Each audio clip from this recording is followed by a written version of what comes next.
Escriptors i escriptores de Vull Escriure, benvinguts una setmana més. Comencem! Aquesta setmana, El flautista d'Amélie, dels germans Grimm.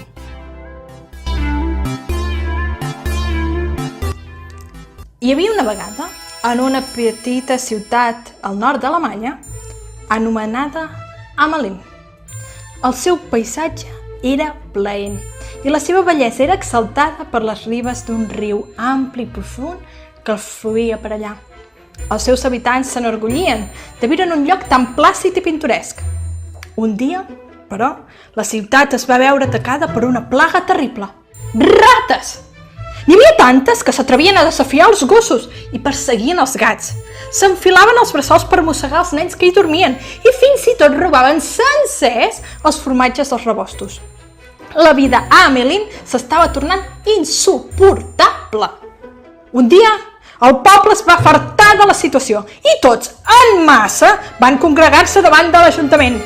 «Fora l'alcalde!» cridaven uns. «Aquest home és un inútil!» deien els altres. «Que els de l'Ajuntament ens donin una solució!» exigien els de més enllà. «O troben el remei per acabar amb aquesta situació o els arrossegarem pels carrers!» En escoltar tals amenaces, l'alcalde i els regidors quedaren consternats i tremolant de por. Què havien de fer?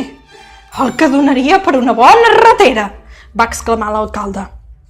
Amb prou feina s'havia extingit l'eco de l'última paraula quan tots els reunits van sentir una cosa inesperada. A la porta del Consell Municipal sonava una lleugera repicadissa. «Passin de banc i truca!» va vociferar l'alcalde amb veu tremolosa i dominant el seu terror. I llavors va entrar a la sala el més estrany personatge que es puguin imaginar. Portava una rara capa que el cobria del coll als peus i que estava format per requadres negres, vermells i grocs. El seu portareu era un home alt, prim, amb els ulls blaus, petits com el cap d'una agulla. Els cabells li queien llisos i eren de color groc, en contrast amb la pell del rostre, que semblava torrada, ennegrida per les inclemències del temps. La seva cara era llisa, sense ni bigoti ni barba. Els seus llavis es contraïen amb un somriure que dirigia a uns i a altres, com si es trobés entre grans amics. L'alcalde i els regidors el contemplaren amb la boca oberta, astorats davant de la seva alta figura i captivats, al mateix temps per el seu estrambòtic atractiu. El desconegut va avançar amb gran simpatia i va dir: «Perdonin, senyors, que m'hagi atrevit a interrompre la seva important reunió, però és que he vingut a ajudar-los. Jo sóc capaç, mitjançant un encanteri secret que posseeixo, de traure cap a la meva persona tots els éssers que viuen sota el sol, tant si s'arrosseguen com si neden per l'aigua, tant si volen per l'aire com si corren sobre la terra. La gent em coneix com el flautista màgic». Mentre escoltaven, l'alcalde i els regidors es van adonar que al voltant del coll lluïa una corbata vermella amb ratlles grogues, de la qual en penjava una flauta. El flautista va continuar parlant. «Tinguin en compte, però, que sóc home per obra. Per això cobro per la meva feina. L'any passat vaig alliberar els habitants d'una vila anglesa d'una monstruosa invasió de ratpenats i a una ciutat asiàtica li vaig treure de sobre una plaga de mosquits que els mantenia a tots bojos per les picades. Diguin-me, si els allibero de la preocupació que els molesta, em donaran 1.000 de florins?» «Un miler? 50.000!» van respondre a l'unisson l'alcalde i el consell sencer. Poc després, baixava el flautista pel carrer principal d'Amélie. Va agafar la flauta, va bufar-la i en va arrencar 3 notes vivíssimes. Al moment es va sentir un rumor, com si un exèrcit s'hagués despertat alhora. Llavors el murmuri es va convertir en soroll i finalment aquest va créixer fins a convertir-se en una cosa estrepitosa. I saben què és el que passava? Doncs que de totes les cases van començar a sortir rates.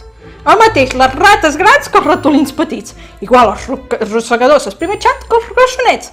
I el flautista continuava tocant sense parar, mentre recorria carrer sense carrer, i darrere seu hi anava tot l'exèrcit ratoliner sencer, sense poder contenir-se. I així, ballant al so de la música, van arribar a les rates al riu, on van anar caient totes, ofegant-se per complet. Només una rata va aconseguir escapar-se. Era una rata molt forta que va nedar contracorrent i va aconseguir arribar a l'altra riba. Corrent sense parar, se'n va anar a portar la trista nova d'allò succeït al seu país natal, Retilàndia. Igual els hauria passat a totes vostès, els va explicar. Així que van arribar a les meves orelles les primeres notes d'aquella flauta, no vaig poder resistir el desig de seguir la música. Era com si m'oferissin totes les miniatures que enlluernen a una rata. Imaginava tenir a l'abast tots els millors mossec. Em semblava una veu que m'invitava a menjar a cor que vols. I quan vaig recuperar la noció de la realitat estava al mig del riu i a punt d'ofegar-me amb les rates. Gràcies a la meva fortalesa m'he salvat. Allò va espantar molt a les rates, que es van afanyar a amagar-se als seus caus. I, per descomptat, no tornaren mai més al poble. S'havia de veure la gent d'Amelín. Quan van comprovar que s'havien alliberat de la plaga, van començar a fer repicar les campanes de totes les esglésies, fins al punt que van fer tremolar els campanars. L'alcalde, que ja no tenia por que l'arrosseguessin pels carrers, semblava un amo donant ordres als veïns. Vinga, busquin pals i branques! Furguin en els nius de les rates i després tanquin les entrades. Avisin a fusters i paletes i procurin entre tots que no quedi el menor rastre de les rates. Així estava parlant l'alcalde, molt ofec satisfet, fins que, de sobte, en girar el cap, es va trobar cara a cara amb el flautista màgic. El flautista va interrompre les seves ordres en dir-li: crec, senyor alcalde, que ha arribat el moment de donar-me els 1.000 florins. 1.000 florins!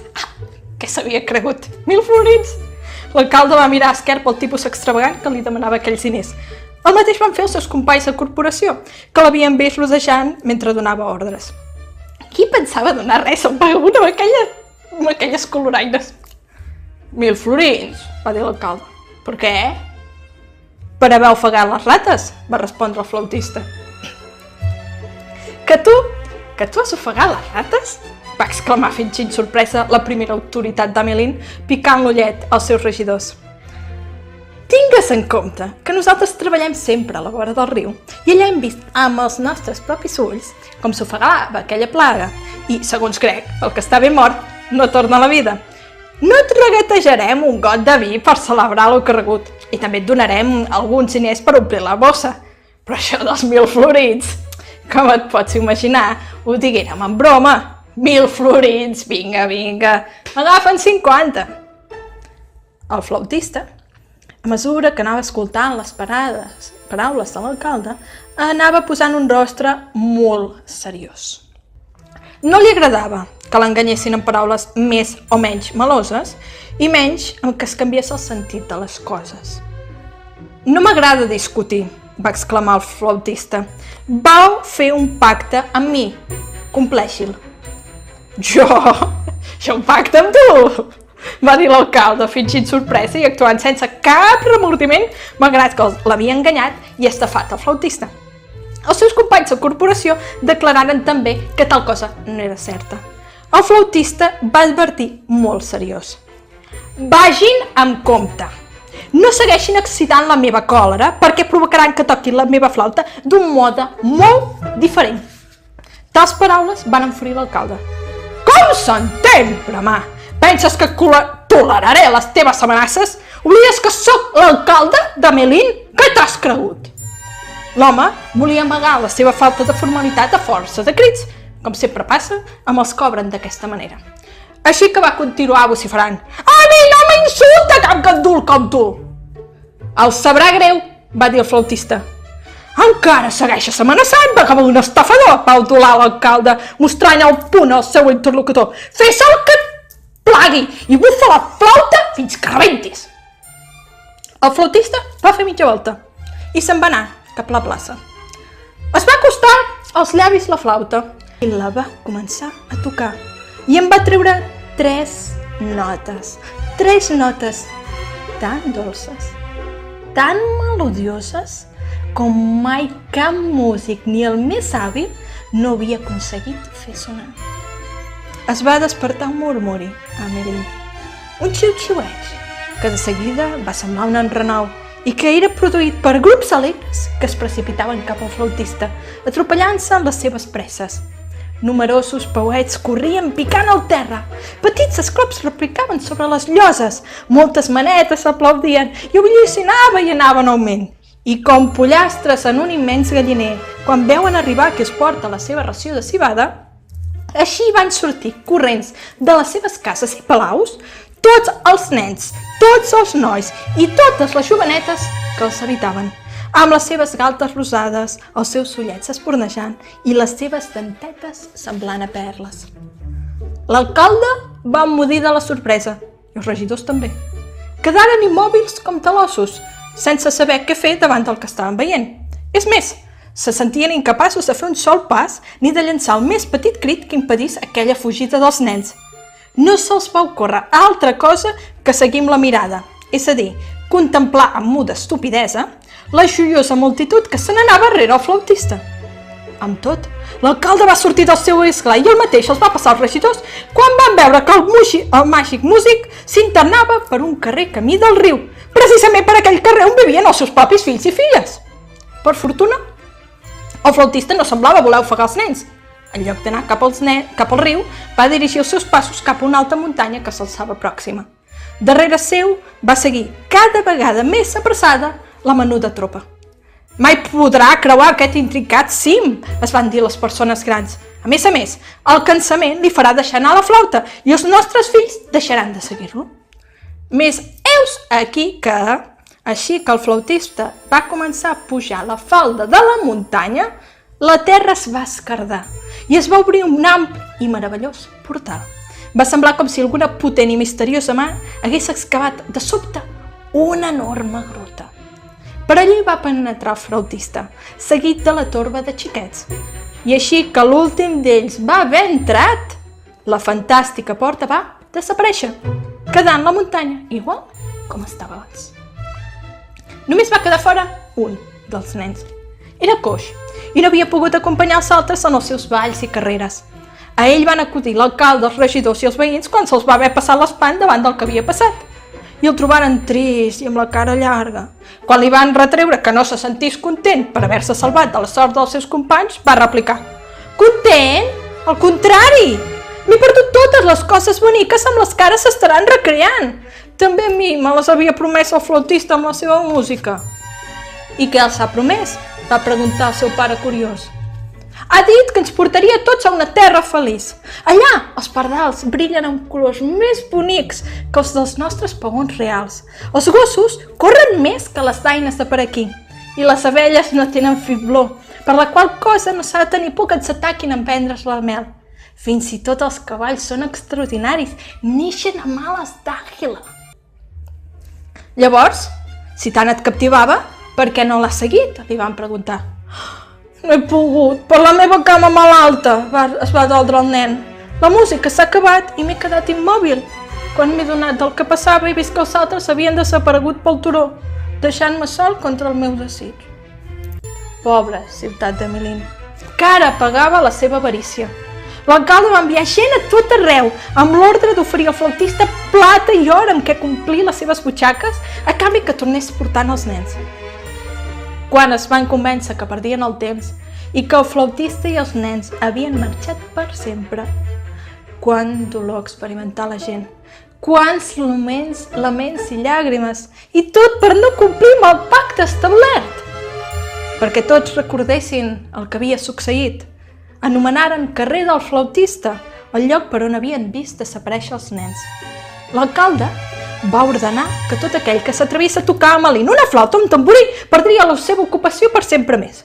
I va prohibir, també, a qualsevol hostal o fonda que s'instal·lés en aquell carrer profanar en festes o gatzades la solemnitat del lloc. I perquè tot el món conegués la història i recordés per sempre com s'havien perdut els nens d'Amelin, la pintaren en el gran finestral de l'església i la van fer gravar en una columna.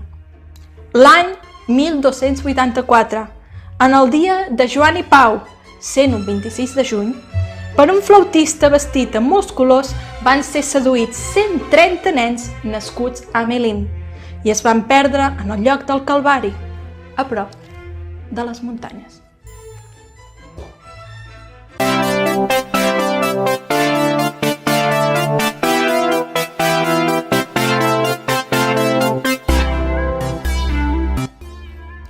I la setmana que ve? La Ventafocs. Espera, tu has vist la pista? Sí. Com vols que això sigui la Ventafocs, La Cassie? Ventafocs tenia molts amics. Ai, aquesta aranya. Fins la setmana que ve, escriptors. Ens Rau, llegim. rau. Rau, rau.